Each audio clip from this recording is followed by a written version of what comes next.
Habari, naitwa Nehemia Herman Kapama, ni mhariri wa matini za Kiswahili, lakini pia ni zao kutoka taasisi ya taaluma za Kiswahili pale campus kuu ya Chuo Kikuu cha Dar es Salaam. Leo nitazungumzia kuhusiana na typing errors, ama unaweza kuita makosa ya kiuandishi. Makosa haya hujitokeza wakati wa uandishi wa taarifa fulani au wa kazi fulani, na huwa na makosa mbalimbali. Yanaweza kuwa ni ubadilishanaji wa nafasi wa neno kwa neno au kifungu fulani cha maneno. Yanaweza kuwa makosa ya kitahajia au mnaita spelling kwa lugha ya kigeni, lugha ya Kiingereza. Lakini pia yanaweza kuwa ni makosa mengineyo ya kisarufi.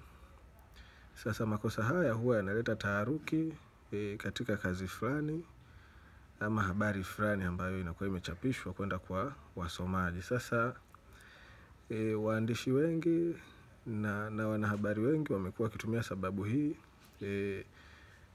baada ya kuonekana kazi zao zimekuwa na makosa mengi ya kiuandishi. Hutumia sababu hii kuonesha kwamba ni makosa tu ya kawaida, lakini kimsingi wataalamu waliotutangulia kwenye fani yetu ya uhariri waliona hili kuwa ni kosa kama makosa mengine, na ndio maana wakaleta kitu kinaitwa usomaji wa proof. Proof ni ile rasimu ambayo inatoka kwa mchapaji kabla ya kuendelea na hatua za mbele za uchapishaji wa kazi fulani, ili kuondoa makosa haya ambayo kimsingi yakiachwa hivyo kwenye kazi fulani huwa yanaleta taharuki kwa msomaji.